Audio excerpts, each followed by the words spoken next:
One of the biggest problems that I find with modern businesses is that they are incredibly focused on the outcome rather than the input. So if we have a business, okay, let's draw this on a whiteboard so that everybody can understand. If we have a business, too many people are focused on what they get out of the business rather than what they can actually put into it. So if we make an example of this and we draw a couple of arrows to showcase in and out, this would be you getting rich essentially, so like making money.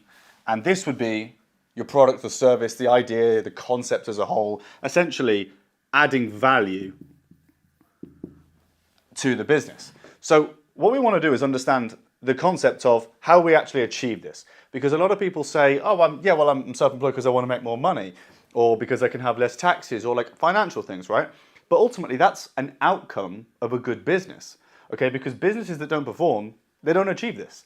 So that's like saying, yeah, I'm trying to get a six-pack, but they're not understanding the value of how to get in the gym and train hard or get in the kitchen and eat right. So why is it okay in business? The best example is if I say that this is your business and that this is the value that you provide. And we've got loads of holes in here. So I've basically taken a pen and stabbed loads of holes because I'm not prepared to make a good cup, a good business. And I start pouring in SEO, marketing, paid ads, influencer promo. This is what's happening in real time. This is what's happening in everybody's businesses because they just don't prepare the value in advance. They haven't fixed the cup before they've just started loading up loads of promo essentially. So if we're defining how much water we can get in the cup as how much money we can generate in the business, and we continue to pour more water in despite there being loads of holes in the cup, flaws in the business, then we're never actually going to achieve more water. We're just going to keep piling more and more water in to just keep seeing more and more fall out. So the best example of this would be that in a business, I decide that I want to run loads of crazy SEO campaigns. I want to get influencer marketers on board. I want to find loads of affiliates. Maybe I take to some sort of TV or radio ads and I just start basically crushing the advertising every single month. Then that's all well and good. But at the end of the month, I've got to start it all again. And I'm constantly relying on this advertising spend to just keep going. Now the problem is because the product's poor, I'm never going to get to a point where my return on ad spend gets better because people start to refer the product or the advertisement starts to repeat by common interest in the product because it's so good. And inevitably, there's a constant reliance on me providing more and more advertising to generate the lead, to sell them something pretty shit and see a very low LTV and repeat. Whereas if we have the power of a very good product, in other words, if my cup suddenly decides to have no holes and the water that I pour in stays there and I can continue to fill up the glass and get more and more money and become richer and richer because my product's good, then things just start to happen automatically. And the best example of this is if we're trying to focus on how much water we can pour into the cup all of the time, then we have to get very creative so that we don't just repeat the same stuff. So we're going to start getting more and more excited and more crazy ways to advertise. We're going to go balls to the wall with SEO, and then we're going to bring on 100 affiliates, then we're going to go really expensive with this crazy celebrity influencer, and we're going to have to keep getting better and better every time, and we're going to keep putting more and more money in to a product that already has a bad reputation, so our return on ad spend is going to get consistently worse. So it's a constant battle that we're going to fight where inevitably we're just going to get worse. We're going to have a reduced product review. People are going to like it less and less. And we're going to have to spend more to acquire each customer that's going to spend less over time. So we're spending more to get less customers that are going to spend less money for less amount of time.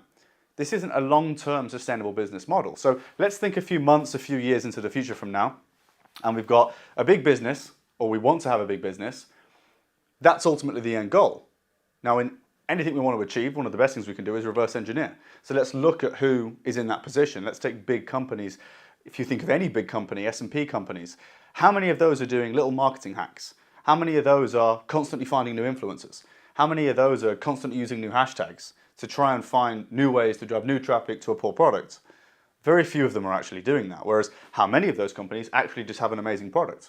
Do Apple continue to sell you an iPhone because their product is really cool and they keep giving new hashtags on their posts?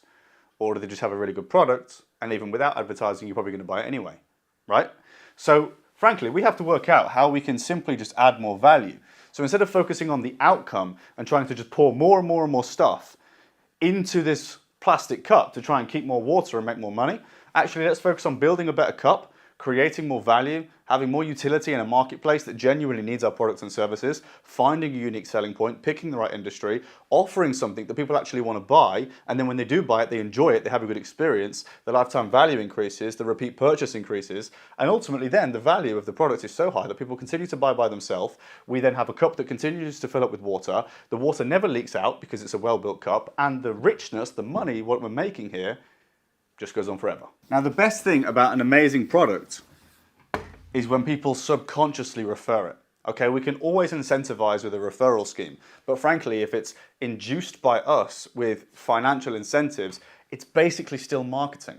What we want to do is get to a point where people are actually referring it by accident for free. And they walk around and they say, hey, look, I got this pen.